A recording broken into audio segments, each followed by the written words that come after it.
All right, so we are going to bring in a couple of heroes, couple local heroes here from the CLP community. I tweeted this out. I don't know if I'm going to get some extra live stream viewers, but this is Russ McGinley and JohnS. Russ McGinley goes by Alex Spade, and he goes by Russ McGinley on 2plus2. I think JohnS is going by JohnS on 2plus2 as well. Is that right, JohnS? You posted on 2plus2 as It well? was actually it was JS84. I made an account just to post it on there. Okay, so JS84 and Russ McGinley. Russ McGinley, of course, from Florida. I'll see him next week.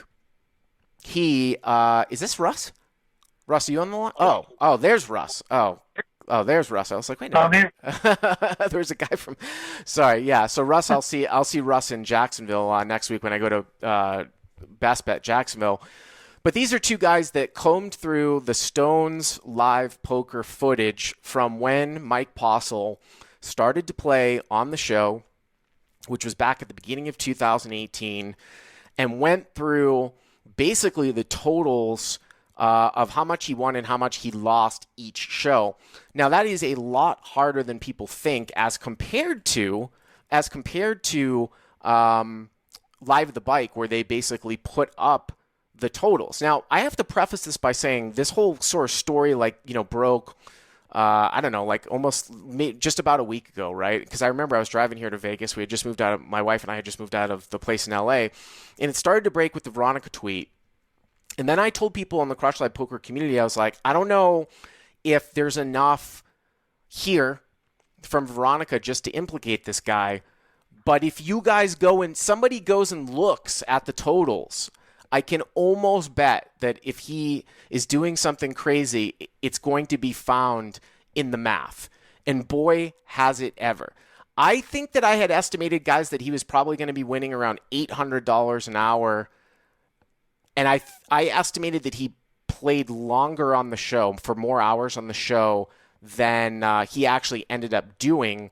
He played for right around 300 or 270 hours, and he was up, at least in the no limit games, like maybe 1,000 an hour. And the thing about this statistic, when you look at standard deviation, and I know it's going to be difficult because you'd have to figure out what's a good win rate live, right? You know, if you say in these games, a good win rate live is like $100 an hour, you know, what's the standard deviation per hour, and sort of what's the variance of somebody like that? And at $800 per hour, I mean, somebody said that like it could be as high as like 10 standard deviations above the mean.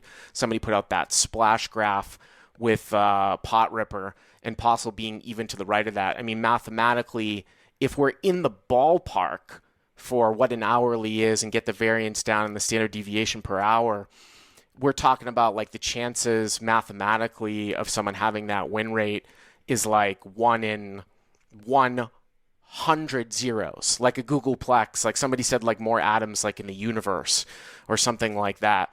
And I had actually Josh, who called in earlier, said, well, I've had times where I've won like, you know, $40,000 over 200 hours at 5-5. You know, that was my major heater. What did the, you know, couldn't somebody like, you know, 4x or 5x that? And the answer is it's basically impossible. It's the way that statistic works, where it's almost like the Richter scale, like it goes exponentially higher and higher the more sort of standard deviations you get away from the mean, the more sigma.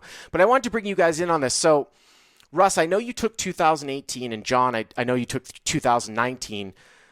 Postle said on the Mike Manasow podcast that the numbers were off because they didn't account for the amount of money that he had bought in before the stream. Like they went around and, you know, they recorded the amount that he bought in for, you know, right in the beginning, but they didn't count the add-ons and stuff like the first 15 minutes of the show. So he's claiming that he would add on, I guess, thousands and thousands of dollars per show in between the 15 minutes that somebody came around and recorded the chip stack, even though it's only matched the chip stack, and when they started the stream.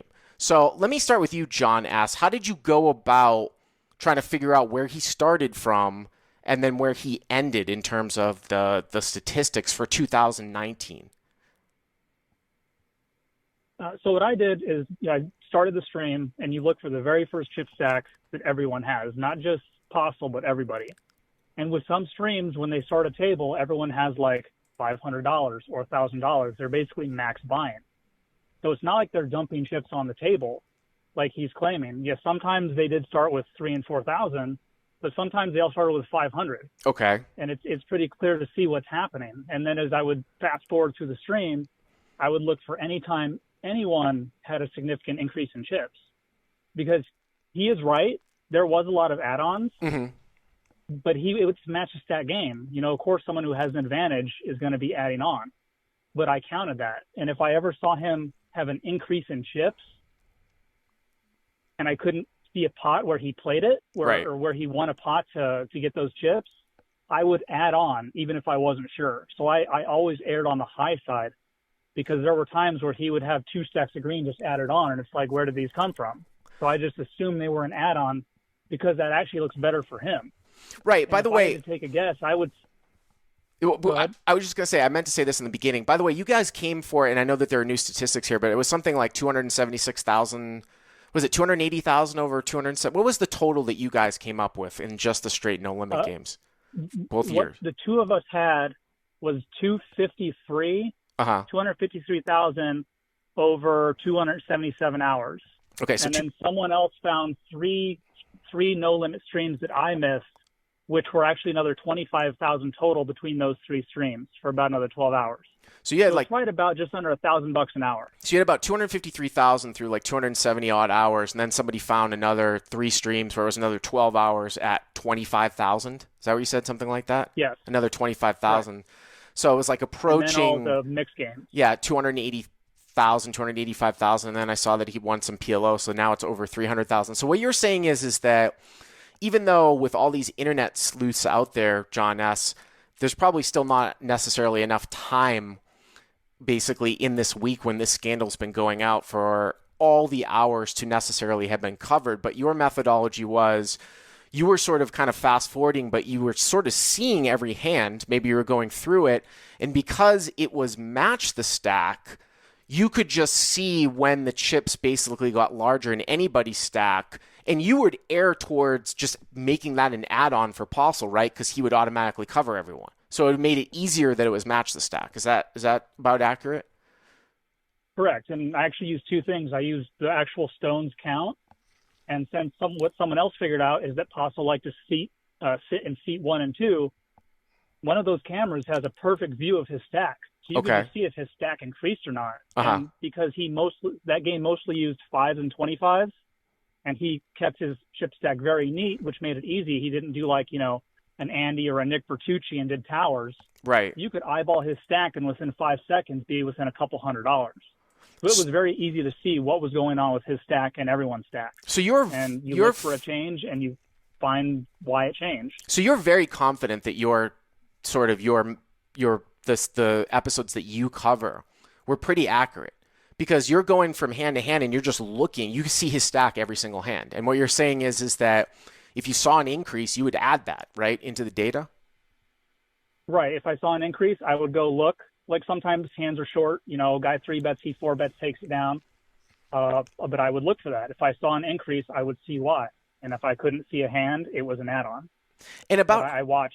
And about how often would somebody use that command, like winnings? Like you could sort of use a command in the live chat that was automated with the Twitch robot, where you could say like winnings, right, or something like exclamation point, and then it would come up.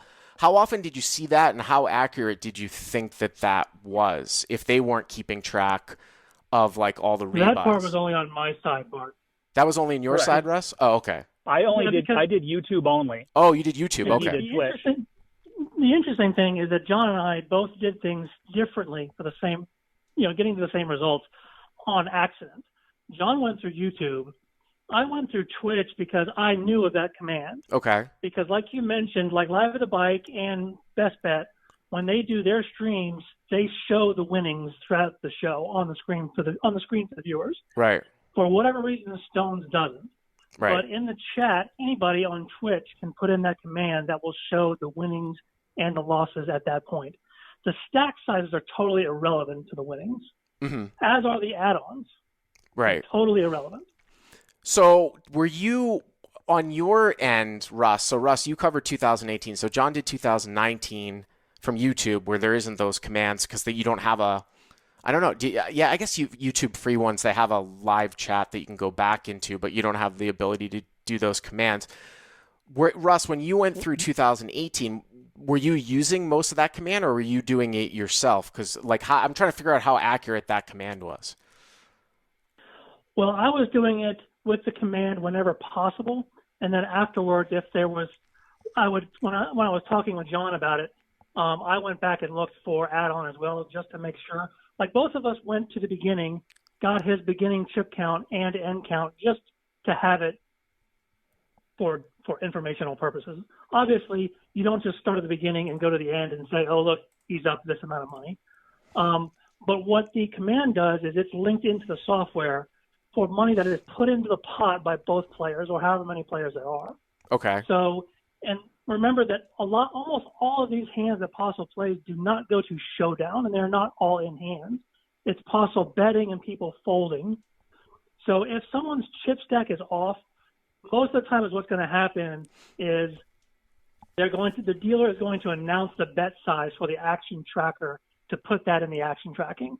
Like seat 1 bets 500, seat 2 calls, and then that money gets put in the pot. Mm-hmm. And then that may be the end of the hand. And one person is up 500, one person is down 500.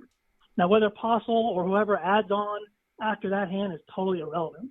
Those numbers that went into the pot are winnings and losses for two players.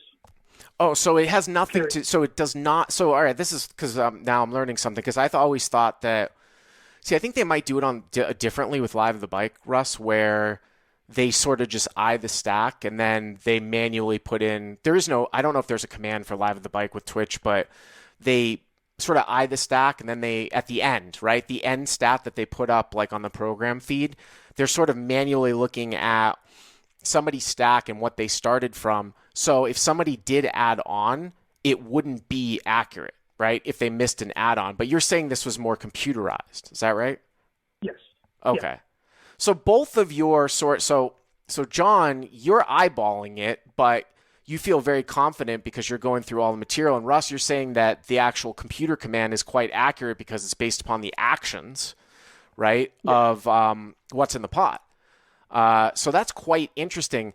So Russ, because you took 2018, and I know you watched the show like quite a bit, did you know that when you first started to do this for 2018 that the cheating had only started in the middle, supposedly? Like, did you know No, that... I just started the beginning. The first video that they had on Twitch and just go chronologically. Right. And then so did you see anything? I mean, since you were just doing the winnings, like what did you see anything that was damning before the July 2018? It looked like he still did win from the graph that I'd seen. It was mostly break even or slight winner. Okay. I mean, nothing that jumped out like obvious in the beginning. Now, what about the VPIP stats though, compared like July 2018 to like post July 2018? Those didn't show up in any. That was still a command that they also put in, but they didn't put that command in nearly as much. Okay, so you couldn't necessarily cover it. You couldn't really necessarily see it, basically. Yeah, basically at that time. So, John, did you discover anything? You were just going through this to find the results, but did you just discover anything throughout this? Oh, to either of you guys, did you guys ever discover anything throughout the process by just basically going through all the material in terms of gameplay, or is there anything else you can add to this, like besides the methodology that you used? I mean, on my end, I wouldn't say that. I mean, there were hands that I watched that was like, okay, even this one hand seems weird, but it's kind of pales in comparison to what Joey Ingram's done over the last week. But even watching that, he would go from 3K to 6K, and if I missed it, I'd make sure I watched the whole hand. Uh-huh. And you saw the weird stuff. And they kind of have, like, the one thing Stones does is after almost every hand, they'll put up a chip count. An actual, Postle has 55.6K or whatever. Mm-hmm. And I would eyeball that with a stack. And every once in a while, they would put up VPIP, I'd say once every, kind of like Live at the Bike does, once every half hour or so, or whatever, whoever the tech guy wants to do. Right. And he was usually at the low end 40%. And at the very high end, he was at 70. And his 70. TFR was usually Yeah, I mean, he was in the 70s for some of them. It was usually 50s to 60s, but there were some in the 70s. And Well, then his PFR was very low, which kind of shows him calling a lot of 3-bets with, 10-6 offsuit because he can hit a pair and get ace-king to donk off. or he knows he knows what the other guy has, right? So it doesn't matter. Right. Yeah. I actually noticed he though, would get people to pay off with the one pair or the no pair. but I did notice at least towards the end when I was playing against him, and for whatever reason he didn't play against me that much. I actually didn't really lose against him. I was probably up because I made a hero call, but towards the end I remember him 3-betting me. Like I would open from early and he'd 3-bet early versus early or early versus mid with just garbage to try to isolate. And I don't know if he got better or he realized that there was a better chance, even if he could see the cards, to not have somebody behind him. Because like 3-betting like deuce 3 offsuit or something like that, basically to get it heads up. And then he'd isolate and then he could basically see the cards. But the VPIP and the win rate statistic, I mean, 9-handed, it's, pretty much a consensus for all the top pros that have commented on this in public. You can't win any type of considerable win rate or even be a winning player maybe playing 40 to 50% VPIP at a 9-handed table. And then you try to factor I never saw him play a session less than 40 to 50% ever in watching any of his streams. He was always 60, 75% every night. And I think one thing that when you brought up the fact or the idea of making sure we get the data is important, because you can always explain off, I had this read, or I had this read, I had this feeling, whatever. But like you said, the data, the science behind it is just so impossible that you can't just brush that off with saying instincts or live reads. Yeah, I mean the data, and then being, like I said, above like this data sample, which is basically impossible, playing like an impossible style. There has to be another explanation. Somebody pointed to something that I think is just sort of gives an example. I think it was from Barry Greenstein book or something like that said this is, the difference between gamblers like in the rest of the world. It's like, well, if you flip a coin 50 times, right, and it's been head 49 times, what are the chances that the 50th time like it will be heads? Well, in that individual trial, right, like it's 1 out of 2. But gamblers know that it's actually 100% because the person's cheating. Like we understand that once you get outside the normal sort of realm of what we have seen, the possibility and things like that, one trial too. People keep saying, well, somebody hits the Powerball. It's a 1 in 10 million chance. Yeah, but this is one trial. It's one trial. It would be something if we were to take the entire sample of the entire poker playing community in the US and we found somebody with this statistic, 1 out of 100,000, but it's one person. And there's also evidence to back it up through the gameplay, the odd gameplay, the statistics that are not supposed to be profitable, and a lot of the other sort of intangibles that go along with this whole thing, like the bulgy hat, looking down at his phone, being away from the game at really strange times when somebody else isn't there, things like that. But I don't know if you guys have anything else to add, but John, you're saying that you eyeballed like the entire thing. You're fairly accurate that it was, or you're fairly confident that it was accurate because you stopped any time that you saw more chips and you're constantly looking at them. And Russ, you're saying that the computer from 2018 was accurate because it had nothing to do with add-ons, right? It had to do with money that was put in the pot. Yeah, it only had to do with money that was put in the pot by all players. Yeah. So I thank you guys. I think you've done a great service for the community. Also, too, I think it was important to try to get this data out there as fast as possible. If I had to do that's another thing I wanted you also want to think about is that both John and I, I'm sure, we wanted to make sure that this data was as accurate as possible and as quick as possible to get it out to everybody. Yeah, as accurate as possible and as quick as possible. And if this could have been done over again, Russ, I know you've watched like a lot of these shows, and I had talked to you about Postle right before this, right? Many times we had suspected, right? And if this had been to do over again, if there were unlimited resources, I feel like there actually would have been less controversy in the beginning if you just put the data out about the win rate. up front. Like that's how I sort of wanted to do. This is how I envisioned that this would happen, that you just get the win rate out there. It's so astronomically absurd. Then you support it with the hands. When you start talking about being higher than Pot River, then you know something is not good. Yeah. But again, like I said, you guys did a great service to the community, and you got the data out there, pretty quick as well. And I thank you guys for it. Thank you, JohnS and Russ.